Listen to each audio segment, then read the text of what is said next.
मैं चाहना एक वचन कोई पढ़े ਪੰਜਾਬੀ या हिंदी दी बाइबल चो मत्ती दी इंजील ਉਹਦਾ 24 ਅਧਿਆਇ ਉਹਦਾ 8 वचन।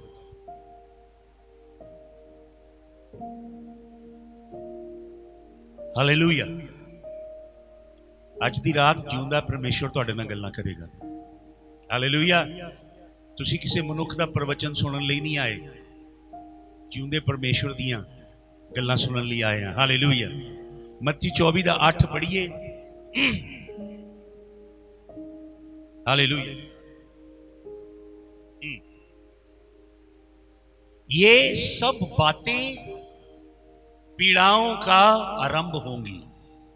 असली भाषा च लिखिया है, एक बड़ा खास यूनानी शब्द है आर्खे ओडीन, जिहदा कई ट्रांसलेशन च सही अनुवाद किया है, कई च नहीं किया। असली शब्द है ये सब बातें जच्चा की पीड़ा का आरंभ होंगी। जब माता गर्भवती होती है, इससे पेशतर की वो बालक को जने, बालक को जनने से पहले उसे जच्चा की पीड़ा लगती है, जिसे ट्रवेलिंग पेन कहते हैं, लेबर पेन कहते हैं। यीशु मसीह लेबर पेन की बात कर रहे हैं। यीशु मसीह बात कर रहे हैं एक गर्भवती महिला को जब उसने नई जिंदगी जगत में लानी होती है, उससे पहले उसे जच्चा की पीड़ा लगती है। अब प्रभु यीशु मसीह ये जच्चा की पीड़ा किस संदर्भ में बता रहे हैं। प्रभु यीशु मसीह की सेवा क्लाइमैक्स की ओर जा रही है। यीशु मसीह ने अपने शिष्यों को बता दिया है कि वो कलवरी क्रूस पे जगत के पाप को लेके चढ़ जाएंगे और गडरिया घात किया जाएगा, भेड़े तितर बितर हो जाएंगे, लेकिन वो तीसरे दिन मुर्दों में से जी उठेंगे। हालेलुया। तो यीशु मसीह अपने चेलों को जैतून के पहाड़ पे आखिरी उपदेश दे रहे हैं। और यीशु मसीह का जो जैतून का पहाड़ का उपदेश है, जिसे ओलिव डिस्कोर्स बोलते हैं, उसमें खुदावंद यीशु मसीह नबूवतें कर रहा है। क्या कर रहा है? क्या कर रहा है? आपको मालूम, इस धरती पे सबसे बड़ा नबी कौन है? कौन है सबसे बड़ा नबी? खुदावंद यीशु मसीह। यीशु मसीह से बड़ा नबी इस धरा पे कभी भी नहीं। आपको मालूम, नबी जो शब्द है प्रोफेट से ग्रीक भाषा में, लेकिन हिब्रू भाषा में यह शब्द बहुत अद्भुत है। नबी शब्द है इब्री भाषा के 4 लेटर्स, नून बैत योड अलिफ। नून का मतलब होता है बीज, स्पर्म। जैसे मेरे पिता के बीज से मेरे पिता के 23 क्रोमोसोम और वाई फैक्टर मेरी माता के एग में जो 23 क्रोमोसोम थे उसके संग मिला और मैं पैदा हूं। उसी तरह यहोवा का बीज, नून का मतलब है यहोवा परमेश्वर का, क्या है यहोवा परमेश्वर का बीज? क्या है? परमेश्वर का। ये कलाम यहोवा का बीज है। हालेलुया। आपको किसी और पुस्तक की, किसी और ग्रंथ की जरूरत नहीं है। ये किसका बीज है? यहोवा का बीज। यीशु मसीह खुद कहते हैं बीज बोने वाला बीज बोने, और फिर बताते हैं बीज क्या है? यहोवा का कलाम है। तो नून का मतलब यहोवा का बीज, बैत का मतलब होता है घर। एक ऐसा शख्स, एक ऐसा बंदा जो यहोवा के बीज का घर है, जिसके अंदर यहोवा ने अपना बीज रखा है। युड का मतलब होता है हाथ, आलिफ का मतलब होता है खुदा। नबी कौन है? नबी वो है जिसके अंदर यहोवा का क्या है? कलाम जोर मारता, और जिसके ऊपर यहोवा का हाथ है। हालेलुया।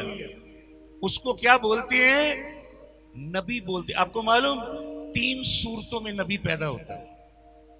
ऊपर से आग आती है और होठों को छूती है, और खुदावंद एक साधारण इंसान को नबी बना देता है।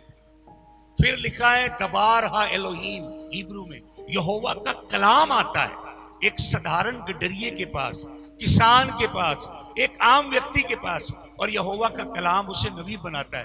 फिर वचन में लिखा है परमेश्वर की किताब आती है स्वर्ग से। क्या आती है? यिर्मयाह को भी दी परमेश्वर ने, और यूहन्ना को जिसने प्रकाशित वाक्य लिखा। ऊपर से क्या आई? नबी किताब को क्या करता है? खाता है। जब खा लेता है फिर परमेश्वर कहता अब तू कौमों के लिए नबूवत। ये किताब क्या है? ये मटेरियल है जो ऊपर से आता है। ये मटेरियल आपके अंदर से निकलता है, आप नबी बनते। हालेलुया। आप नबी अपने आप से नहीं बनते। आज तो नबियों का जैसे ट्रेंड लगा हुआ है पृथ्वी पे, नबियों की जैसे बाढ़ आई है पृथ्वी के ऊपर। वो ये भी नहीं जानते कि नबी शब्द का अर्थ क्या है। उन्हें ये भी नहीं मालूम कि बाइबल में कितने नबी थे, कौन सा नबी किस राजा के काल में नबूवत करता था, कौन से नबी की कौन कौन सी नबूवतें हैं। आपको मालूम, ये परमेश्वर के अजीम नबी यशायाह जैसे, उन्होंने कभी जुर्रत नहीं की ये लिखने की कि मेरी नबूवतों की किताब।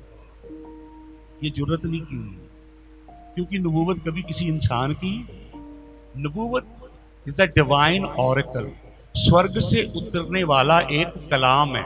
वो बंदे का नहीं हो सकता। वो किसका है? यहोवा का है। हालेलुया।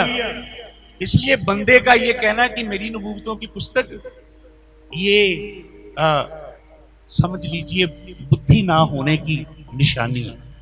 आपको मालूम बाइबल में 7 झूठे नबी थे, एक सच्चा नबी था यिर्मयाह। वो झूठे नबी झूठी नबूवतें करते थे, यिर्मयाह सच्ची नबूवत करता था। अब यिर्मयाह की नबूवतें कड़वी थी। यिर्मयाह की नबूवतें ये नहीं थी कि आपके बैंक अकाउंटों में पैसा आने वाला है, ये मिरेकल मनी आने वाली है, मिलियनियर एनॉइंटिंग आने वाली है, एनॉइंटिंग ऑयल की प्रार्थना सभा होने वाली है, फलानी मिरेकल की नाइट है, बरकतों की रात है। ये नहीं था उसका पैगाम। उसका पैगाम बड़ा कड़वा था। वो क्या कह रहा था इस्राएल को? कि परमेश्वर तुम्हें दंड देने जा रहा है, 70 साल तुम दूसरे देश में गुलाम, इसलिए तैयारी कर लो 70 साल की। तो झूठे नबी राजा के महल में रहते थे, पैट्रनाइज थे वो नबी, सियासी नबी होते थे। राजा के महल में राज दरबारी नबी होते थे, राजा के लिए मीठी मीठी नबूवतें करते थे। आज भी ऐसी करते हैं। ये नबी नहीं है। खड़ी हो जा पीले सूट वाली भैन तेरा लक दुखा, खड़ी हो जा नीले सूट वाली भैन तेरी पत्नी चे, तेरे गुर्दे च पत्थरी है। ये नबी नहीं है। ये क्लियर वॉइस है और ये प्योर जादूगरी है। आ रहा हूं तेरे घर में, काले रंग का गेट है। ये नबूवत नहीं है। सुन रहे ध्यान से आप? बाइबल में जो झूठे नबी हैं उसको कहा गया शखेर नाबी। क्या कहा गया? झूठे के लिए क्या शब्द है? शखेर नाबी। 3 हिब्रू के वर्ड, शिन काफ रेश। शिन का मतलब होता है खा जाना, शिन का मतलब होता है डिस्ट्रॉय करना, तबाह करना। और जब काफ और रश दोनों शब्द मिलते हैं तो शब्द बनता कार। कार का मतलब होता है शैतानी रूह। वो बंदा जो नाश करने वाली शैतानी रूह से जकड़ा हुआ है, वो आपको मिठी मिठी अनुभूता करता है। तुहाडे लिए भैन का जीवन पाप से डुबया है, पर भैन नूं बहुत बरकतां दी हट्टी खोल के बरकत दे रहा जी झूठा नबी। आपको मालूम आपको नबी की जरूरत क्यों पड़ती है? क्योंकि आपका जीवन पाप में है। यहोवा आपसे बातें नहीं करता, इसलिए आपको एंडोर की विच के पास, जादूगरनी के पास जाना पड़ता है। भाई मेरे लिए सैमुअल नूं ठाल जरा, क्योंकि यहोवा मेरे नाल गल्लां ना तो नबियों से करता है, ना कलाम से करता है, ना उरीम थमीम से करता है। इसलिए चल किसे नबी दे कोल, प्रोफेसर पापा, fire fire fire, yes professor पापा। ये अफ्रीका की काली जादूगरी। सुन ले ध्यान से, कान खोल के। मुझे 28 साल हो गए दुनिया घूमते, 153 देशों में गया हूं सेवा करने। आप में से कईयों ने मेरा नाम भी नहीं सुना होगा, क्योंकि मैं अपने पोस्टर लगा के मशहूरियां नहीं करवाता। जो गीत गा रहा था ना मैं उसे देखता हूं, जो मेरा मालिक है वो अलफ नंगा जा रहा था, कांटों का ताज था उसके सर के ऊपर। मैं रोता हूं क्योंकि मैं किसी भी किस्म के सम्मान के लायक नहीं हूं। लिखा ना दूने आदर के योग होंगे है, बोलते हैं ना इतने कि परमेश्वर के दास ने आदत नहीं होती है, लेकिन कलाम में गौर ना पढ़ो। तिमोथियस दी पत्री च 16 आयत पढ़ना, 15 16 17 आयत पढ़ना। प्रेरित पौलुस तिमोथियस ਨੂੰ ਇਹ ਨਹੀਂ ਲਿਖ ਰਿਹਾ कि परमेश्वर के दासां दे 2 बारी गोडे हाथ लाओ तो पहली हाथ लाओ। वहां पे ये लिख रहा है पिछली आयत में कि जब बैल खत्ते में काम करे तो उसके मुंह के आगे छिक्का मत लगाना। तो जो आदर शब्द है उसका मतलब है परमेश्वर के दास की दुगने पैसे से इमदाद करना। ये शब्द है, मत्थे नहीं जे टेकना ਉਹਦੇ ਉਹਨੂੰ बाबा नहीं बनाना, पापा डैडी नहीं जे बनाना, क्योंकि साडा एक ही पापा है। हालेलुया। वो जिਉਂਦਾ है, वो मरिया नहीं जे कि नवा बनाइए। ਉਹਦਾ नाम जे खुदावंद यीशु। वो आयत का हवाला देते हैं कि संत पौलुस कहता है जी मैंने तुम्हें जन्म दिया इसलिए मैं तुम्हारा पापा हूं। तो वो जानते नहीं ग्रीक टेक्स्ट में लिखा गया है। ग्रीक टेक्स्ट में लिखा है मैंने तुम्हें परमेश्वर के बीज से जन्म दिया। किससे जन्म दिया है? बीज किसका है? परमेश्वर का है। जे बीज परमेश्वर का है तो मुंडा किहदा होया? वही संत पौलुस तिमोथियस को पत्री में लिखता है कि जो माएँ उम्र में बड़ी हों, जो बहनें उम्र में बड़ी उनको माँ कहना, जो छोटी हो उनको बहन कहना। हालेलुया। ये सबसे बड़ी मूर्खता है कि एक 80-90 साल का बुजुर्ग मुझे पप्पा कहे। समझ रहे आप कि नहीं समझ रहे? है थोड़ी सी तो इंसानियत में ही समझ आ जाती है हमें। जो झूठा नबी है वो क्या है? शखर नाबी, जिसके अंदर एक गंदी बदबू है नाश करने वाली। आपको मालूम, मैं आपको कुछ बताना चाहता हूं, आपको पढ़ने की जरूरत नहीं, मुझे आगे जाना है और आपको वचन सुनाना है। यशाया एक अजीम बंदा है खुदावंद का। वो खुदावंद से बातें करता है, खुदावंद का कलाम आता है उसके पास। खुदावंद यशाया से कहता है, अगर यशाया की किताब 20 अध्याय उसके पहले 4 वचन पढ़ना, खुदावंद यशाया को कहता है मेरी कौम के बीच में नंगा होके घूम। क्या कर? वो इस्राएल में 3 साल तक नंगा होके घूमता है। क्यों? क्योंकि खुदावंद नबी की मार्फत ये बताना चाहता है कि मेरी कौम मेरे आगे नंगी है। इन्होंने जनाकारी की है, व्यभिचार किया है, इनके रूहानी वस्त्र इनसे घुस गए हैं और ये कौम नंगी है। और पैगाम क्या देना चाहता है कि नबूकदनेस्सर तुम सबको नंगा करके लेके जाएगा। आपको मालूम जोसेफस हिस्टोरियन क्या लिखता है अपनी पुस्तक में? जब नबूकदनेस्सर आया 586 बीसी में, वो 3 मर्तबा इसराइलियों को, यहूदियों को, जो सदरन किंगडम है उसे गुलाम बना के लेके गया। यहूदी औरत, मर्द, बच्चों को, वो बुढ़े ठेरों को छोड़ गया पीछे। जो काम के लोग थे उन सबको गुलाम बना के लेके गया। और जोसेफस बताता है, हेरोडोटस बताता है कि उन सबको नंगे करके लेके गया। 1600 मील 2100 किलोमीटर की वाट वो उनके पैरों में जंजीरें डाल दी और नंगे करके उनको लेके गया। परमेश्वर अपने नबी को कहता है नंगा होके घूम, क्योंकि मेरी कौम नंगा होने। नबी वो है जो कौम का दर्द महसूस करता है। समझ रहे हैं आप नबी कौन होता है? नबी वो जो परमेश्वर की कौम के दर्द को, उसके दुख को, उसके गम को महसूस करता है। जब नबूकदनेस्सर सब कुछ लूट के ले गया, यिर्मयाह स्यापा करता है, अपने सर में राख डाल के टाट ओढ़ के यरूशलेम में घूमता है और घूम के उजड़े हुए यरूशलेम को देख के यहोवा के आगे रोता है। ये नबी होते हैं। समझ रहे हैं आप? 15,000 लेके दुआ करने वाले ठग हैं, नबी नहीं है। आपके घर में आने के लिए फीस लेने वाले ठग हैं, नबी नहीं है। परमेश्वर के कलाम के लिए फीस लेने वाले ठग हैं, यहोवा के नबी नहीं है। Hallelujah, hallelujah. परमेश्वर ने, आपको मालूम होशे नबी से क्या कहा? परमेश्वर होशे को, पहला अध्याय दूसरा अध्याय पढ़ना, होशे को कहता है वेश्या से शादी कर, जो शहर की सबसे बड़ी वेश्या है गोमर। क्यों कर ले?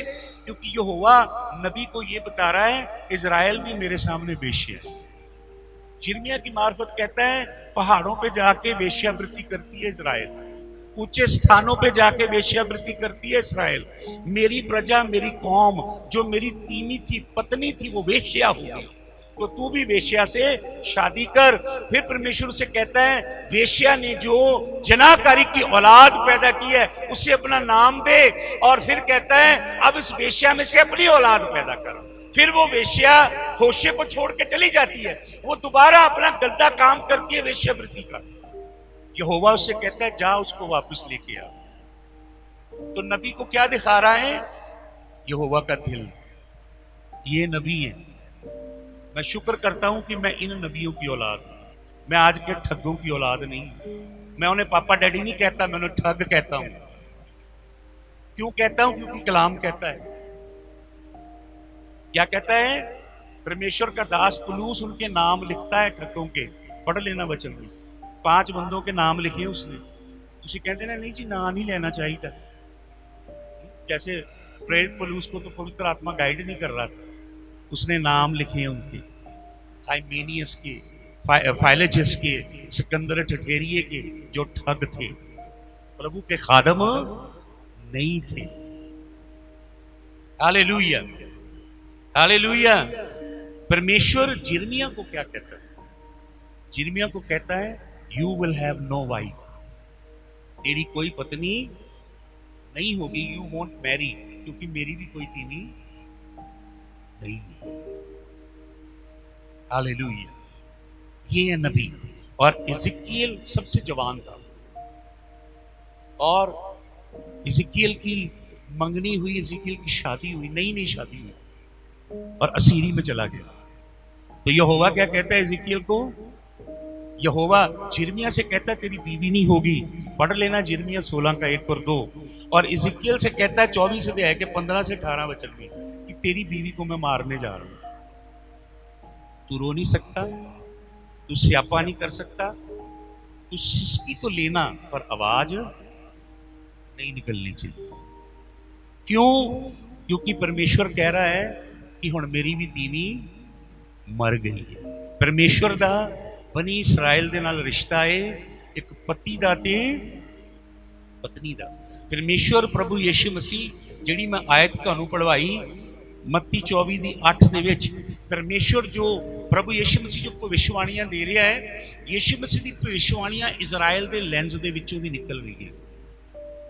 यीशु मसीह दस रहा है, यीशु मसीह नूं यीशु मसीह दे चेले की प्रश्न करते हैं। पढ़ लो 24 दा 1-2 वचन पढ़ लो। मत्ती 24 ਉਹਦੇ 8 ਤੋਂ 1-2 ਪਹਿਲਾ वचन पढ़ो। मत्ती 24 च तुम लड़ाइयों नहीं, ये तुसी पढ़ो 3 वचन तो पढ़ो। मत्ती 24 दे 3 तो। जब वह जैतून पहाड़ पर बैठा था तो चेलों ने एकांत में उसके पास आकर कहा हमें बता कि ये बातें कब होंगी, तेरे आने का और जगत के अंत का क्या चिन्ह होगा। हालेलुया।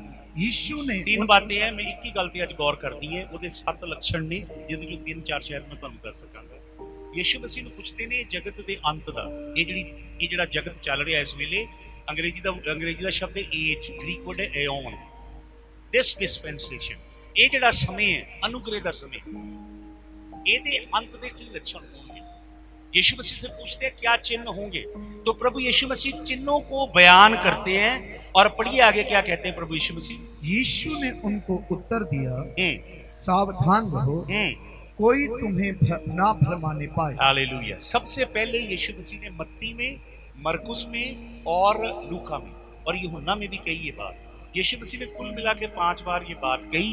यीशु मसीह ने कहा धोखा मत खाना, क्या मत करना, क्योंकि ये जो समय जिसमें आप और मैं पहुंच चुके हैं, इस समय का हॉलमार्क, सबसे बड़ा चिन्ह है धोखा, झूठी शिक्षा, झूठी तालीम, झूठे प्रेरित, झूठे नबी, झूठे गडरिये, वो यीशु मसीह की भीड़ों को फाड़ खाएंगे।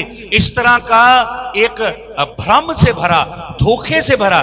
मैं जो उस मीटिंग में जो पास्टर जी की जो पहले मीटिंग थी भाई आशु की, मैं बता रहा था अपोस्टेसी, जिसे बेदीनी का रूह कहा गया। बेदीनी का रूह उतरेगा कलीसियाओं के ऊपर और सच्चा कलाम जो है वो दुर्लभ हो जाएगा। वचन में ये नहीं लिखा कि कलाम का अकाल पड़ेगा। आमोस नबी ने ये नहीं कहा कि कलाम का अकाल पड़ेगा। आमोस नबी ने ये कहा कलाम के सुनने का अकाल पड़ेगा। किसका? कलाम के सुनने का, कलाम का आकार नहीं होगा, लोग सुनेंगे नहीं। जैसे बनी इस्राएल के ऊपर दंड आया कि वो देखते हुए देखेंगे नहीं और सुनते हुए सुनेंगे नहीं। वही डिसेप्शन प्रभु यीशु मसीह बता रहे हैं अंत के दिनों में आएगी। और जब आप आगे पढ़ते हैं, यीशु मसीह बात करता है प्लेग आएंगी पृथ्वी के ऊपर, यीशु मसीह बात करता है अकाल पड़ेंगे, यीशु मसीह बात करता है नेचुरल डिजास्टर और कलामिटी आएंगी। फिर यीशु मसीह बात करता है ऊपर सेलेशियल साइन होंगे, सूरज का रंग काला पड़ेगा, चांद का रंग लाल पड़ेगा, और ग्रीक वर्ड है एस्ट्रियन विल बी शेकन।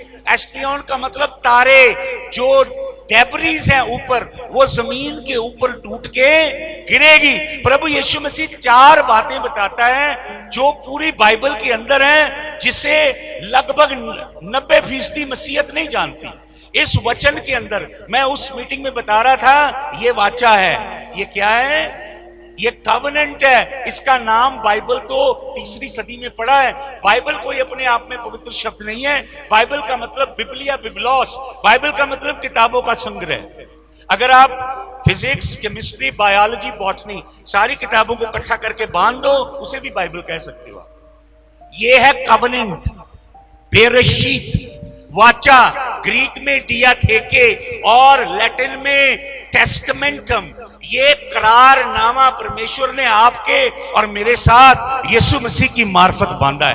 परमेश्वर की जो वाचाएं हैं वो असल में सिर्फ बनी इस्राएल के साथ हैं, पुरानी वाचा भी और नई वाचा भी। परमेश्वर ने कोई भी वाचा जमीन की किसी कौम के साथ नहीं बांधी। अगर हमारे साथ वाचा है तो खुदावंद यीशु मसीह की मार्फत है।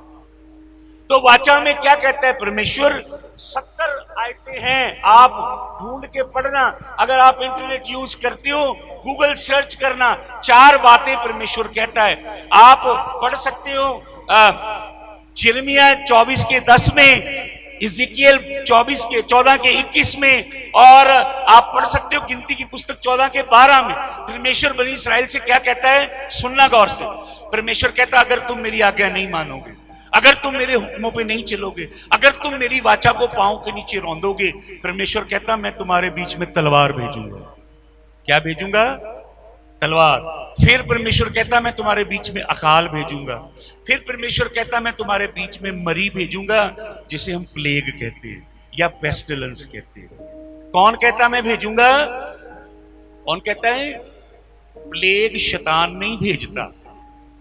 कोविड-19 आप मुझे कहोगे कि वुहान लैब में डॉक्टर किया गया वायरस था ये। आप मुझे कहेंगे ट्रंप को हराने की स्ट्रेटेजी थी। आप मुझे कहेंगे ग्लोबलिज्म की एजेंडा है ये। आप मुझे कहेंगे फ्री मिशनरी, इल्यूमिनाटी लोगों का एजेंडा है। सब बातें सही होंगी, लेकिन प्लेग भेजने की इजाजत कौन देता है स्वर्ग से? यहोवा ने प्लेग भेजी कोविड-19। इसलिए जिन लोगों ने जुतियां मारी कोविड-19 को, वो जुतियां बची नहीं, ये बच गई जी।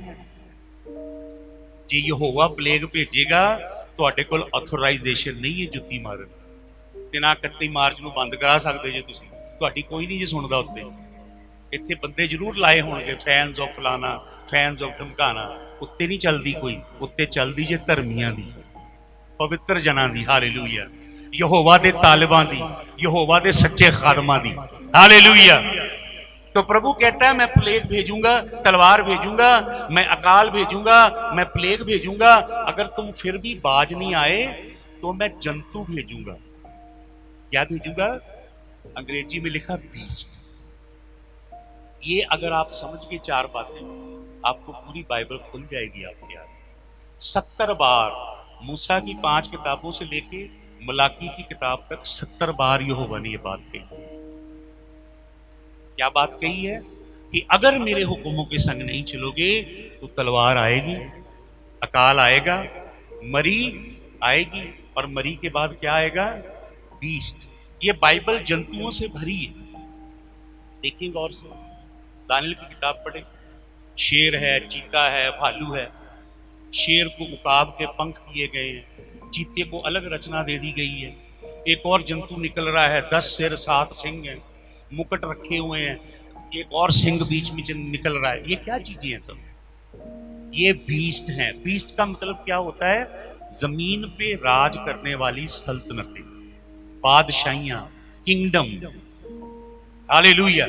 ये शुरू कब हुई? 606 बीसी। यीशु की आमद से 606 साल पहले नबूकदनेस्सर जो बाबुल का राजा है, उसे परमेश्वर दर्शन देता है। दर्शन नहीं बल्कि ख्वाब देता है। और वो बड़ा चतुर है। वो अपने जादूगरों को, कसीमों को और अपने विच डॉक्टर को बुलाता है और उनसे पूछता है, बताओ मुझे क्या ख्वाब आया।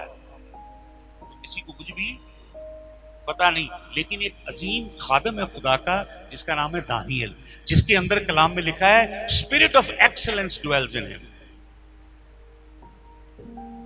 वो राजा को उसका ख्वाब बताता है।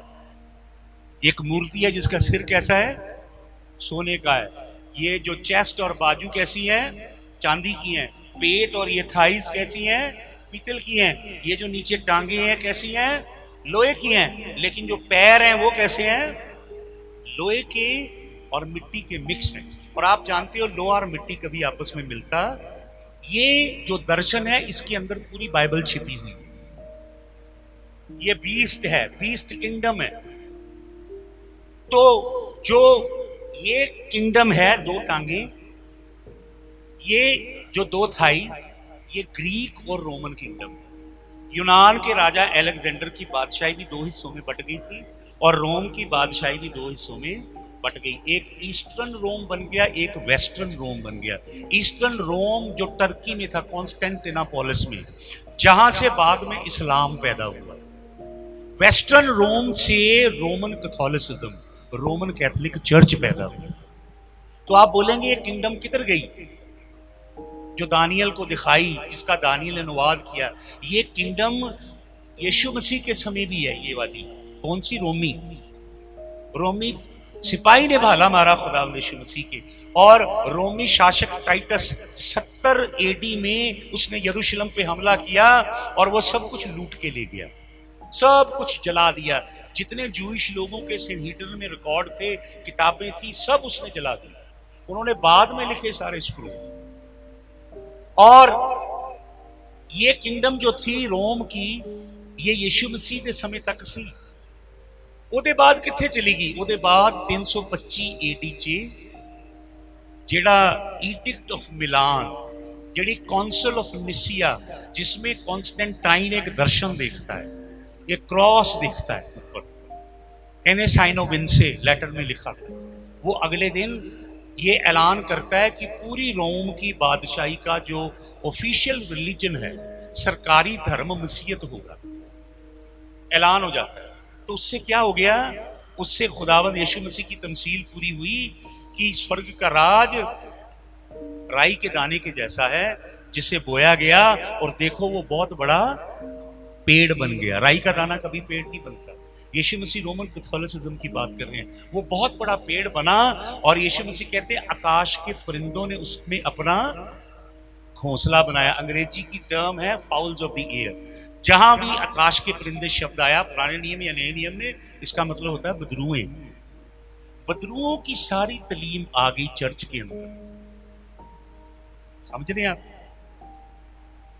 थोड़ा तकलीफ वाला पैगाम है पर सच्चाई है, पढ़ लीजिए इतिहास। तो वो दो टांगे किधर ट्रांसफर हो गई? Roman Catholicism. अब पीछे रह गए दो पैर, जो मिलाप है लोहे का और मिट्टी का। ये हाइब्रिड किंगडम है। हाइब्रिड समझते हैं? मिक्स सीड, मिला जुला बीज, वो चर्च के अंदर ला रहा है शैतान। यीशु मसीह बताते हैं, जब नौकर आके कहते हैं कि स्वामी आपने अच्छा बीज नहीं बोया, जंगली बूटी कहां से निकल आई? यीशु मसीह कहते हैं किसका काम है? एनिमी का, बैरी का काम है। तो वहां पे जो ग्रीक टेक्स्ट है वो बताता है जो अच्छा बीज बोया गया, उस बीज के ऊपर आके शैतान हाइब्रिड बीज डाल गया। तो अंत के दिनों में क्या होगा? खुदावंद यीशु मसीह क्या कहते हैं? दो बेंचमार्क दिए यीशु मसीह ने, सुनिए ध्यान से। बेंचमार्क का मतलब होता है निशान, पक्के निशान। यीशु मसीह ने कहा जैसे लूत के दिनों में था, फिर यीशु मसीह ने कहा जैसे नूह के दिनों में था। तो नूह के दिनों में क्या था? नूह के दिनों में लिखा है कि परमेश्वर के पुत्रों ने मनुष्य की बेटियों के संग क्या किया, शारीरिक संबंध बनाया। और वहां पे लिखा है 6 अध्याय में उत्पत्ति की पुस्तक में कि उनके मिलाप से नफलीम पैदा हुए। क्या पैदा हुए? नफलीम, नफाल, हिब्रू वर्ड है नफाल, पैदा हुए। फिर उन नफालों ने फिर स्त्रियों के संग संबंध बनाया तो लिखा है गिब्रीम पैदा हुए। गिब्रीम लैटिन जो वल्गेट ट्रांसलेशन है उसमें लिखा जिगांटिस, बड़े बड़े दैंत पैदा हुए। तो ये क्या है कहानी पूरी? इसको चर्च ने छिपाने की कोशिश की, ये बाइबल कॉलेजों में सिखा के कि जो मनुष्य की बेटियां हैं वो कैन की पुत्रियां हैं और जो परमेश्वर के पुत्र हैं वो सेथ की औलाद हैं। ऐसा नहीं है। वहां पे जो शब्द है हिब्रू वर्ड है बिनाए हा एलोहीम, बाइबल में 4 बार आया है, चारों बार स्वर्गदूतों के लिए है ये शब्द। हरमन पहाड़ पे 200 एंजल्स जरड के दिनों में उतरे, जिन्होंने मनुष्य की पुत्रियों के संग संबंध बनाया और डीएनए करप्ट किया। क्यों यहोवा ने पूरी पृथ्वी का विनाश किया जल प्रलय से? क्योंकि सारी पृथ्वी हाइब्रिड थी, जेनेटिकली मॉडिफाइड। जीन्स को मॉडिफाई करना, जीन्स को स्प्लिट करना। यीशु मसीह ने कहा यह अंत के दिनों में होगा। आपको मालूम 2000 में अमेरिका में एक टेक्नोलॉजी आई जिसका नाम है क्रिस्पर कैस9। आप इंटरनेट पे सर्च कर सकते हो। लोग अपने जीन्स को चेंज करते हैं खुद इंजेक्शन लगा के, फिर वो आउटडेटेड हो गई, पुरानी होगी। उसके बाद अब एपिजेनेटिक्स है, एपिजेनेटिक्स से मनुष्य के जीन के साथ, आपको मालूम अमेरिका ने सिंथेटिक डीएनए बना लिया है। अब अमेरिकन साइंटिस्ट एक सिंथेटिक सोल बनाना चाहते हैं, प्राण बनाना चाहते हैं, सिंथेटिक आत्मा बनाना चाहते हैं। जिस एज की ओर हम जा रहे हैं, आपको मालूम, आप गूगल पे सर्च करना किमेरास, CHIMERAS। किमेरास का मतलब जानवरों के बीज को इंसान के बीज के साथ वैज्ञानिकों ने सक्सेसफुली ब्लेंड किया। अमेरिका, रशिया और कई बड़े देशों के पास सुपर सोल्जर हैं जिनके अंदर इंसान के डीएनए में जानवरों का डीएनए ब्लेंड किया गया है। ये super soldier 60 degree minus temperature पे बिना कपड़ों के रह सकते हैं, 100 मील बिना हाँफते दौड़ सकते हैं, घास भी खा के जी सकते हैं। इंसान के डीएनए के ऊपर पृथ्वी पे प्रयोगशालाएं लगी हुई हैं। यीशु मसीह ने कहा जब इंसान के डीएनए को हाइब्रिड किया जाएगा, वो अंत के दिनों की क्या होगी? निशानी होगी, अंत के दिनों की निशानी होगी। हालेलुया। तो ये 4 बातें आप प्रकाश की पोथी निकालें जल्दी से और उसका 6 अध्याय निकालें, प्रकाशित वाक्य 6 अध्याय पढ़िए आप उसके पहले वचन से प्लीज। फिर मैंने देखा कि मेमने ने उन 7 मोहरों में से एक को खोला और उन 4 प्राणियों में से एक का गर्जन का सा शब्द सुना, आ। मैंने दृष्टि की और देखो एक श्वेत घोड़ा है और उसका सवार धनुष लिए हुए है और उसे एक मुकुट दिया गया और वह जय करता हुआ निकला कि और भी जय प्राप्त करे। जब उसने दूसरी मोहर खोली तो मैंने दूसरे प्राणी को यह कहते सुना, आ। फिर एक और घोड़ा निकला जो लाल रंग का था, उसके सवार को यह अधिकार दिया गया कि पृथ्वी पर से मेल उठा ले ताकि लोग एक दूसरे का वध करें, और उसे एक बड़ी तलवार दी गई। क्या दिया गया? बड़ी तलवार। जो दूसरा घोड़ा है वो लाल रंग का है, उस पर जो बैठा उसके हाथ में क्या है? क्या है? सारे बोलो क्या है? परमेश्वर ने कहा मैं तेरे बीच में क्या भेजूंगा? तलवार भेजूंगा। आगे पढ़ो अगला वचन। जब उसने तीसरी मोहर खोली तो मैंने तीसरे प्राणी को यह कहते सुना, आ। मैंने दृष्टि की और देखो एक काला घोड़ा है और उसके सवार के हाथ में एक तराजू है, और मैंने उन 4 प्राणियों के बीच में से एक शब्द ये कहते सुना, दिनार का सेर भर गेहूं और दिनार का 3 सेर जो, पर तेल और दाखरस की हानि ना करना। जो तीसरा घोड़ा है ये, इसका रंग कैसा है? काला है। जो इसके ऊपर बैठा उसके हाथ में क्या है? तराजू है। आप वचन पढ़ो, जो खाने पीने की चीजें हैं वो बहुत महंगी होगी, जिसे अंग्रेजी में कहते हैं हाइपर इन्फ्लेशन। चीजों के भाव आसमान को छूने लगेंगे और बहुत सी चीजें गरीब आदमी की पहुंच से बाहर हो जाएंगी। क्यों? क्योंकि बड़े बड़े धनी लोग बड़े बड़े स्टोर बनाएंगे, शहर शहर जितने स्टोर, और जो जमीन पैदा करती है, अनाज पैदा करती है, तेल तिलहन पैदा करती है, फल पैदा करती है, ड्राई फ्रूट पैदा करती है, वो सब कुछ अमीर लोग अपने गोदामों में स्टोर करके रखेंगे और बहुत महंगे रेट पे बेचेंगे। लोग अफोर्ड नहीं कर पाएंगे। ये जो किसानों का धरना चल रहा था ना हमारे देश में, ये इसी डायरेक्शन में। इसके पीछे ग्लोबलिस्ट लोग हैं जो पूरी दुनिया की उपज को कंट्रोल करना चाहते हैं। अकाल, प्रभु ने कहा मैं तलवार भेजूंगा। रेवलेशन में आप देख रहे हो तलवार आ रही है। तलवार के पीछे पीछे क्या आ रहा है? अकाल आ रहा है। अगला वचन पढ़िए प्लीज। जब उसने चौथी मोहर खोली तो मैंने चौथे प्राणी का शब्द ये कहते सुना, आ। मैंने दृष्टि की और देखो एक पीला सा घोड़ा है। कैसा घोड़ा है? पीला। अक्सर में पीला नहीं है, जो ओरिजिनल ग्रीक शब्द है वो शब्द है क्लोरोस, जिसका अंग्रेजी में अनुवाद किया पेल ग्रीन। मतलब ऐसा रंग है जैसे कोई बंदा मरने वाला होता है ना, वैसा रंग है इस घोड़े का। क्लोरोस जो शब्द है ये घोड़े का नाम है। क्लोरोस वो शब्द है जहां से हमारा शब्द निकलता है क्लोरोफॉर्म, क्लोरीन। क्लोरोस का मतलब रासायनिक लड़ाई पृथ्वी पे आ रही है। कैसी लड़ाई? ये वायरस भी केमिकल वेपन था जो बहुत सारे लोगों की जिंदगी लील गया। आपको मालूम, माइक्रोस्कोपिक था। कैसा था? नैनो पार्टिकल था, छोटा सा, जो लोगों को मार के चला गया। लोग उठ गए इस दुनिया से और कई लोगों की बड़ी विकराल मौत हुई। प्रभु कहता मैं क्या भेजूंगा? अकाल भेजूंगा और मैं मरी भेजूंगा। ये क्लोरोस रासायनिक लड़ाई का सिंबल है। और आगे पढ़े क्या लिखा है इसके ऊपर? और उसके सवार का नाम मृत्यु है। क्या है उसका नाम? मृत्यु। ये खास घोड़ा है, घोड़े का भी नाम दिया है। जो घोड़े पे बैठा चला रहा है ना घोड़े को, उसका भी नाम दिया है। उसका नाम क्या है? मृत्यु है। मौत। ग्रीक भाषा में शब्द है थेनोस। यूनानी लोगों का देवता है मौत का, जिसे थेनोस या थेनेटोस कहते हैं। अगर हिंदी में, संस्कृत में बाइबल लिखी होती तो यहां पे लिखा होना था यमराज। कौन घोड़े पे बैठा है?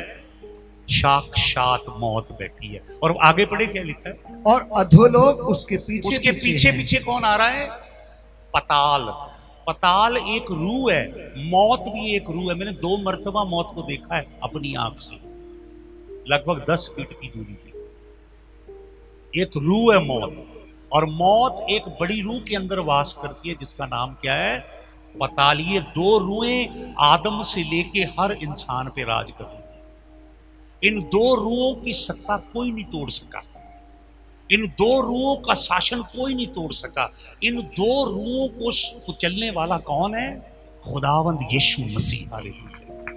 इब्रानियों 2:14 में लिखा है, जैसे लड़के वाले लहू और मांस में भागी होते हैं, वैसे सृष्टि का रचता भी लहू और मांस में आया, ताकि उसे हराए जिसके पास मौत का इख्तियार। यीशु मसीह ऐसा बंदा है जिसको मौत नहीं मार सकी। सबको मौत ने मारा, यीशु मसीह को मौत नहीं मार सकी। क्यों यीशु मसीह को मौत नहीं मार सकती थी? क्योंकि पाप की मजदूरी मौत है। क्योंकि जो जान पाप करेगी वो मरेगी। यीशु मसीह मरियम की कोख में यहोवा के बीज से पैदा हुआ। जिब्राइल ने यहोवा का कलाम, यहोवा का बीज बोला, वो मरियम की कोख में गया और पवित्र आत्मा ने एक जलाली शरीर मरियम की कोख में तैयार किया। यीशु मसीह कहता है, होम बलि और मेल बलि से तू प्रसन्न नहीं होता। वचन में लिखा है, जगत में आते समय वो कहता है, हे परमेश्वर, होम बलि और मेल बलि से तू प्रसन्न नहीं हुआ। पुराने नियम में 5 कुर्बानियां दी जाती थी, लाखों करोड़ों जानवरों की कुर्बानियां दी गई। किसी की सुगंध यहोवा के नथनों में खुशी नहीं लेके आई। यीशु मसीह कहता है, होम बलि मेल बलि से तू खुश नहीं होता, एक शरीर तूने मेरे लिए तैयार किया है। मरियम की कोख में एक जलाली शरीर तैयार किया गया। वो उसकी शुरुआत नहीं है, गलतफहमी में मत रहना। वो अनादि है, अगोचर है, अजन्मा है। मरियम की कोख में केवल दे धार रहा है। इब्रानियों लिखने वाला कहता है जिन दिनों में उसने दे धारी। क्यों दे धारी उसने? ताकि मौत को कुचले। Hallelujah, hallelujah. वो इस जगत में कोई धर्म चलाने नहीं आया, नया धर्म, नई संस्कृति बनाने नहीं आया, लोगों का धर्मांतरण करने नहीं आया। वो इस जगत में मौत को मौत देने आया। जब वो क्रूस पे लटका है, मौत भिखारी बन के खड़ी है। मौत के पास कोई इख्तियार नहीं यीशु मसीह को लेने का। यीशु मसीह कहता है मेरा प्राण कोई मुझसे, मैं अपनी मर्जी से देता हूं। यीशु मसीह ने अपनी मर्जी से अपनी मौत चुनी है। यीशु मसीह ने अपनी मर्जी से अपनी मौत की जगह चुनी, अपनी मौत का समय चुना, क्योंकि वो अपनी मर्जी से मरता है और अपनी मर्जी में से पाताल को चीर के जी उठता है। Hallelujah, hallelujah. ऐसा बंदा जिसे मौत नहीं मार सकी, वो आपका और मेरा मुक्तिदाता है। ऐसा मुक्तिदाता आपकी और मेरी उम्मीद है। ऐसा मुक्तिदाता आपकी और मेरी आस है। ऐसा मुक्तिदाता आपको और मुझे इस संसार से निकाल के उस दुनिया में ले जाने की कुव्वत रखता है।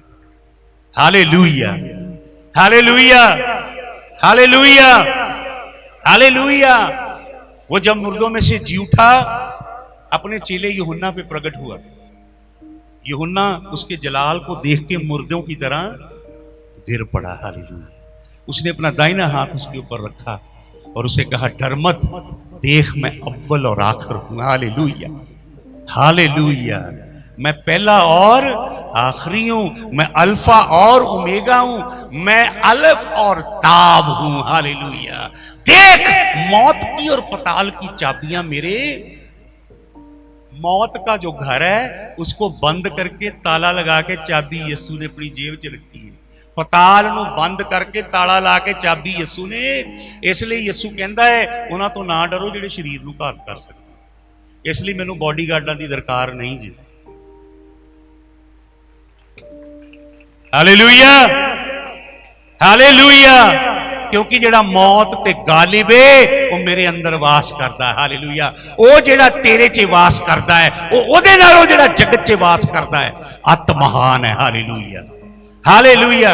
यहोवा दे तालिबां ने, मैं पहली सदी तो लैके 20वीं सदी तक परमेश्वर दे संतां दी रिसर्च की है, चर्च हिस्टरी। मेरे को लखां रुपए दी पुस्तकां ने। मेरे घर च आके वेखो, बैड के थले जिथे लोगों ने रजाइयां रखिया होंदियां ना, उत्थे मैं किताबां रखियां है, क्योंकि रैक नहीं इन्ने मेरे को। मैं किसी किताब च नहीं पढ़िया कि रब दे किसी तालब दे नाल बॉडीगार्ड घूमदे हो। हालेलुया। ये तौहीन है। इत्थे आके एक रब दा बंदा बैठे तो 6 बॉडीगार्ड घेर के रखण, फिर कहणगे जी बॉडीगार्ड ने लोगों तो बचाण लई जी। ये उन्हां लोगों तो बचाण लई जे जिन्हां दा भेटां ते दैकियां ऐतवार नूं चाहीदियां।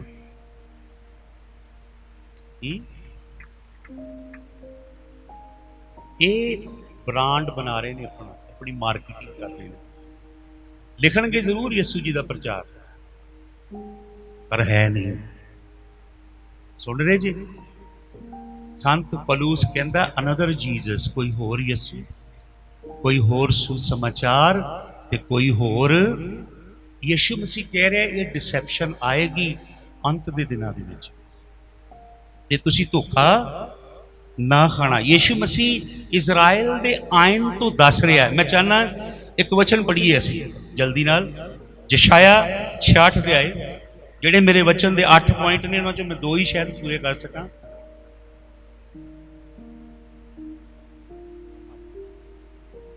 यशाया 66 अध्याय, उहदा 7, 8 ते 9 वचन जल्दी ना पढ़िए। उसको प्रसव पीड़ा उठने से पहले ही उसने जन्मा दिया, उसको पीड़ाएं होने से पहले ही उससे बेटा जन्मा। ऐसी बात किसने कभी सुनी, किसने कभी ऐसी बातें देखी? क्या देश एक ही दिन में उत्पन्न हो सकता है? हालेलुया। परमेश्वर क्या कह रहा है? परमेश्वर कह रहा है क्या कभी किसी ने देखा?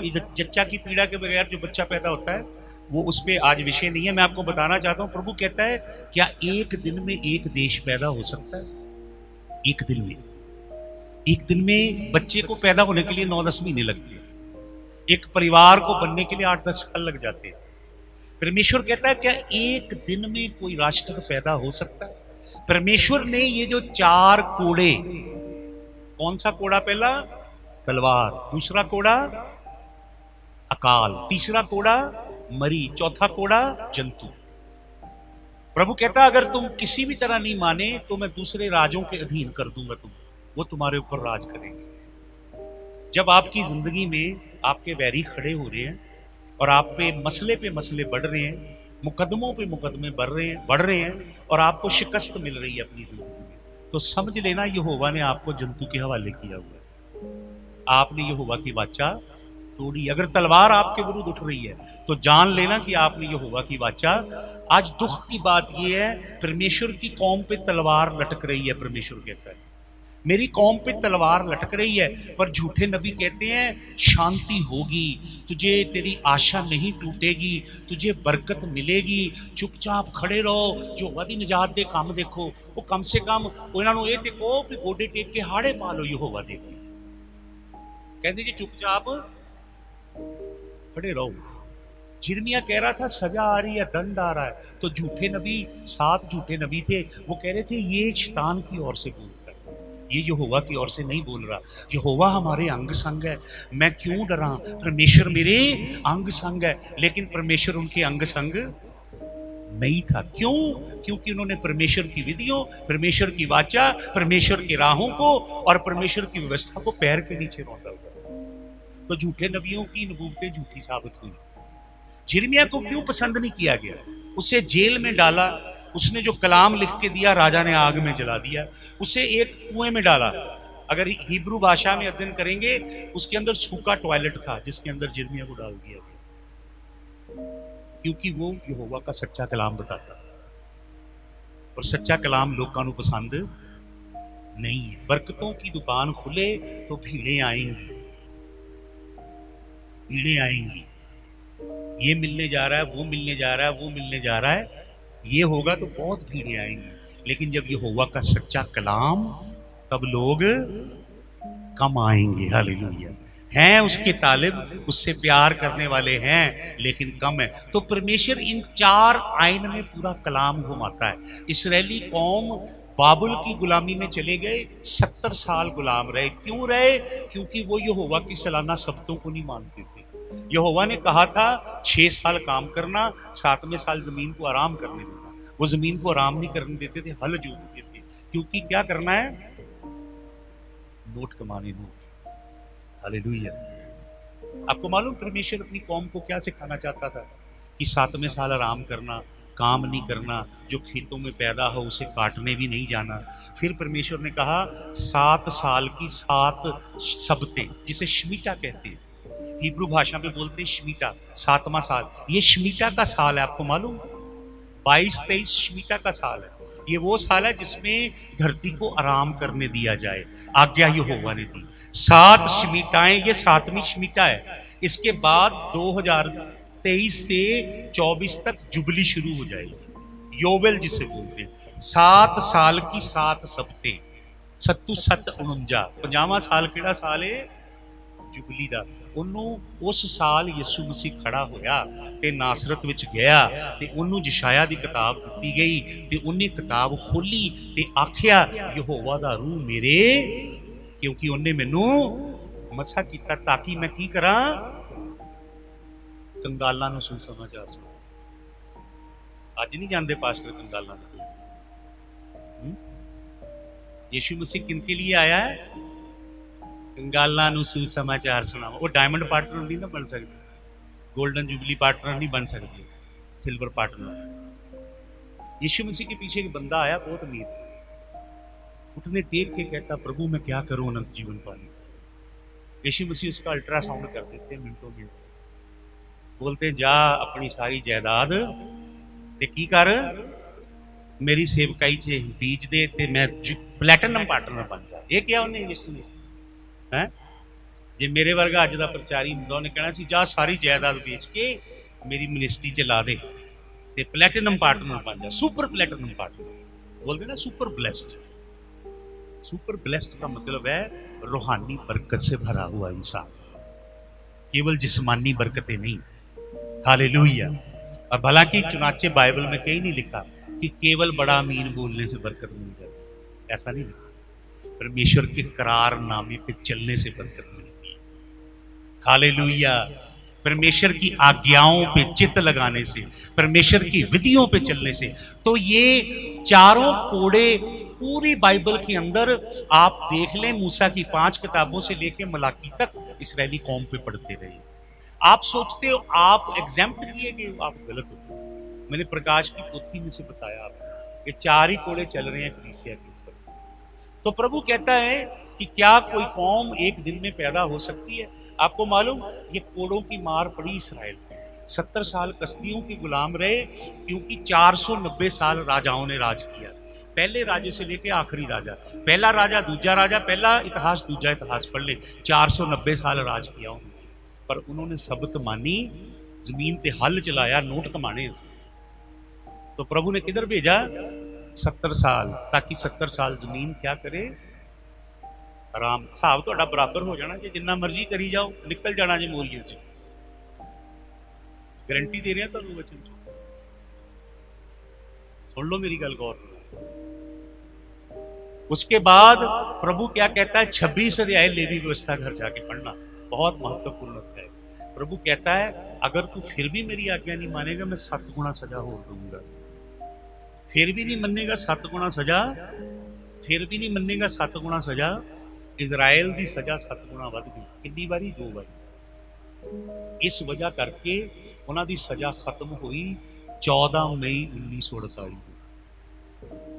गिन लो, लूनर कैलेंडर के दिन गिन लवो, 606 BC को लैके 14 मई 1948 तक। मेरे को सारी कैलकुलेशन नहीं, प्रोजैक्टर होंदा तुहानूं दिखा दिंदा सब। एक दिन अगे पिछे नहीं होएगा।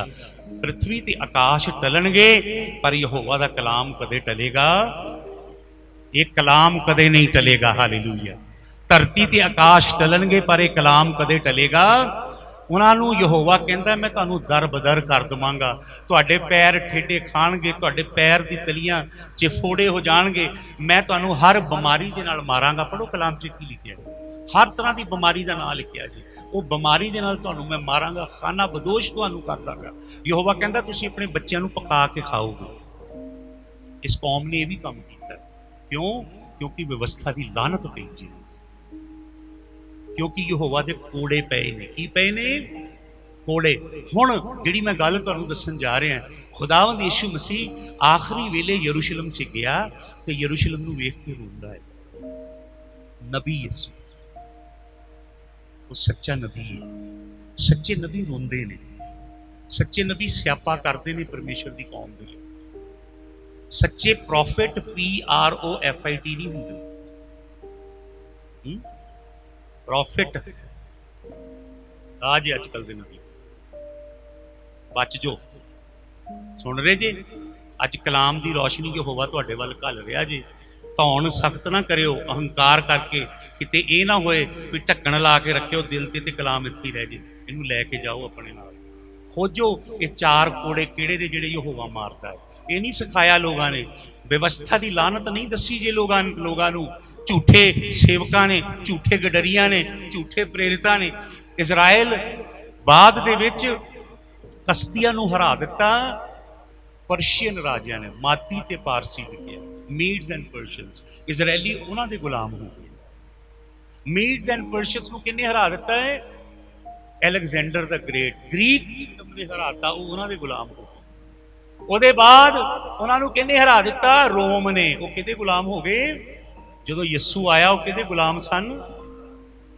रोम दे गुलाम सन। ये 4 कोड़ियां तो तुसी कदे नहीं बच सकते जे तुहाडा जीवन परमेश्वर दे नाल ठीक नहीं। नबी होवो, बिशप होवो, major prophet, minor prophet, right reverend, left reverend, over arching bishop, his holiness the pope, जिन्ने मर्जी फैंसी टाइटल ला लो ना दे अगे। तुहाडे नां दे अगे की है? यहोवा नहीं जे वेंदा। तुहाडे नां दे पिछे की है? Jesus the Christ. जिहड़ा नां दे पिछे यहोवा लांदा जे, जिहड़ा नां दे अगे जो तुसीं लांदे जे। मैं PhD पढ़ी जे यूनाइटेड स्टेट्स ऑफ अमेरिका च, यूनीवर्सिटी च पढ़ के ਲਈ जे, फिर भी मैनू कोई खुरक नहीं पैंदी कि मैं ना दे के डॉक्टर लावां। मैं अपने आप नूं गुलाम समझदा जी यसू मसीह दा, ते दिल तो यसू दा गुलाम समझदा जी। ते असीं जिन्ने इत्थे बैठे आ ना, असीं सारे यसू दे गुलाम आ। Hallelujah, hallelujah. ते जदों गुलाम असीं हां, ते फिर वो सानू पुत्त दा रुतबा दिंदा जी। Hallelujah, hallelujah. कई लोग कहते हैं जी असीं राजे दी औलाद है जी, राजे दी औलाद की तरह रहो, इदां कई सिखांदे आ, है ना। How Jesus is the king, so we are mini king. Jesus is God, so we are mini God. परमेश्वर गॉड है ते असीं भी छोटे गॉड है। ये डॉक्टर पता किना दी है? ये इल्यूमिनाटी दी डॉक्टर है, फ्री मिशनरी लोकां दी, लूसीफेरियन कल्ट दी डॉक्टर है। वो बंदे नूं सिखांदे ने तुसीं मिनी गॉड हो। ये गल नखाश ने कही सी, जिन्हों असीं सप कहने आ, हिब्रू च कहने नखाश। वो तीवी नूं जाके तुसीं रब वर्गे हो जाओगे। संत पलूस फिलिपियां दी मंडली नूं लिखदा है, की लिखदा है? कहंदा जिहड़ा सुभाਅ यसू मसीह दा सी, ओह तुहाडा भी होए। किहड़ा सुभाਅ? उन्हें परमेश्वर दे तुल होके परमेश्वरताई नूं वस च रखण वाली चीज नहीं समझिया, सगों उन्हें अपने आप नूं की कर दिता? सखणा कीता।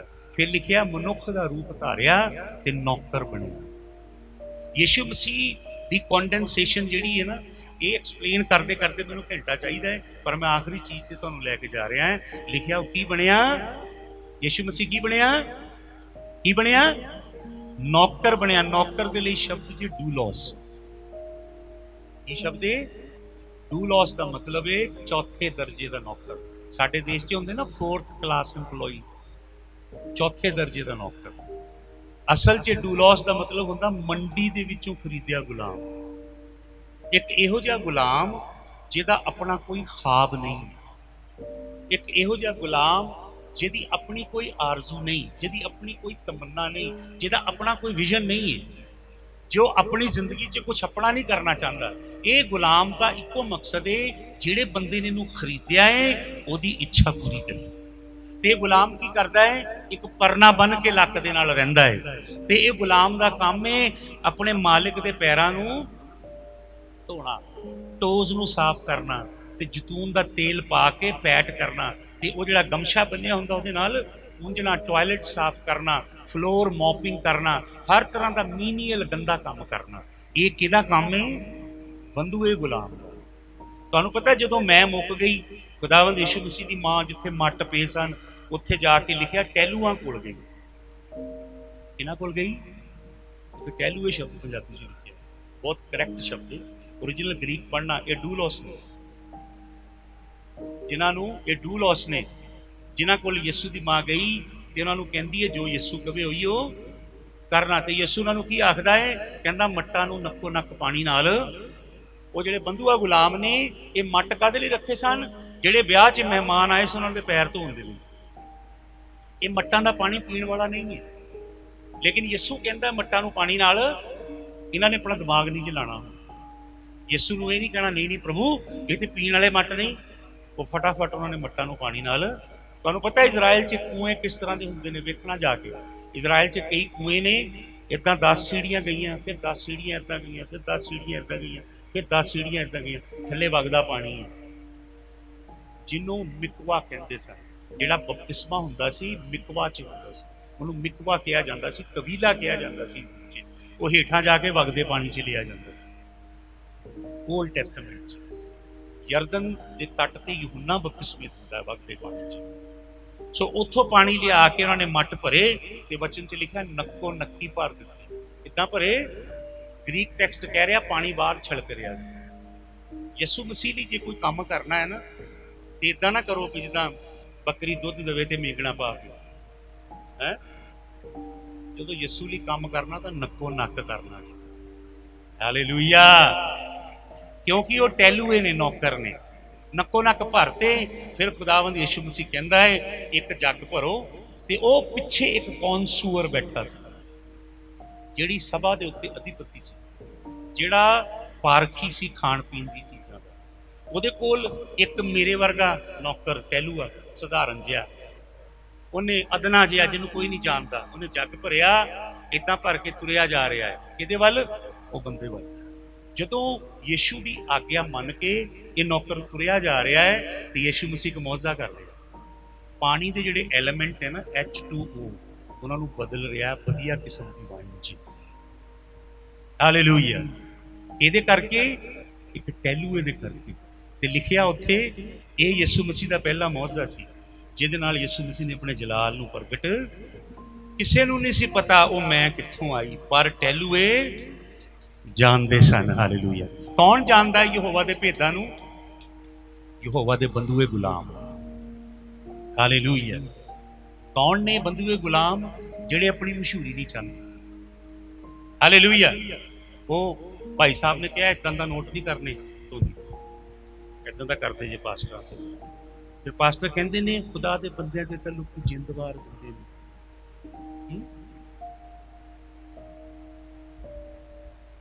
ਇਹ ਬਾਬਲ ਦੀ ਨਗਰੀ ਦਾ ਕੰਮ ਨਹੀਂ, ਇਹ ਸਿਯੋਨ ਦਾ ਕੰਮ ਨਹੀਂ ਹੈ। ਗੱਲਾਂ ਕਦੇ ਸਿਯੋਨ ਦੀਆਂ ਕਰਦੇ ਹੁੰਦੇ ਸਨ।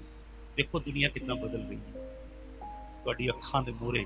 ਜਿਹੜੇ ਕਰੜੀ ਤੋਂ ਕਰੜੀ ਤਾਲੀਮ ਦਿੰਦੇ ਸਨ,